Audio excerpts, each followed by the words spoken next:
আমাদের সেলিম সাহেব সামনে সুন্দর একটা দৃশ্য বিকালবেলা। আপনারাও চাইলে আসতে পারেন, আপনাদের লোকেশনটি দিয়ে দেব কমেন্ট বক্সে। আমার জানা মতে কেউ এখনও ফেসবুকে আপলোড দেয়নি, আমরাই প্রথম।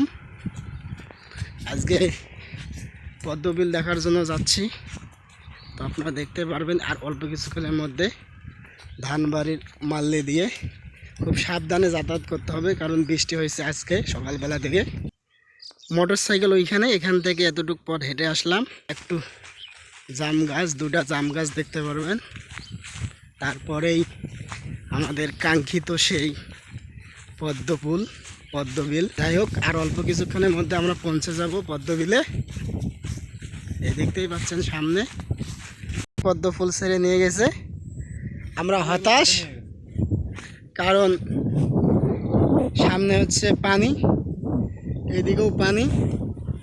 আপনারা দেখতে পাচ্ছেন আমরা পানির জন্য আর যাইতে পারতেছি না। মনে হয় লঙ্গি, আর যদি কেউ ফুল ছিঁড়তে আসেন কিংবা ফুল নিতে আসেন তাদেরকে লঙ্গি তোয়ালে গামছা নিয়ে আসতে হবে। তাছাড়া এই যে বিশাল এরিয়া, বহুদূর পর্যন্ত আছে পদ্ম ফুল। এই যে যতদূর দেখা যায়, এটা পুকুরের চতুর্দিক দিয়েই পদ্ম।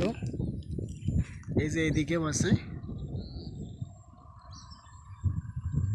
দুঃখজনক হলো সত্য যে আমার ক্যামেরা কোয়ালিটি ভালো না হওয়ায় আমি আপনাদের জুম করে দেখাতে পারতেছি না।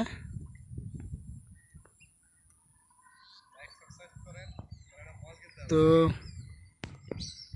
হতাশ হয়ে গেলাম, মনে করছিলাম পাশাপাশি কাছাকাছি যাইতে পারবো, কিন্তু না, পারলাম না। এই যে এদিকে যতদূর চোখ যায় পদ্ম, সাদা পদ্ম অবশ্য। তো ধন্যবাদ, দেখা হবে আরেক দিন সুন্দর একটি ভিডিও নিয়ে। আপনারা চাইলে আসতে পারেন এখানে মুন্নাগঞ্জের পূর্ব দিকে।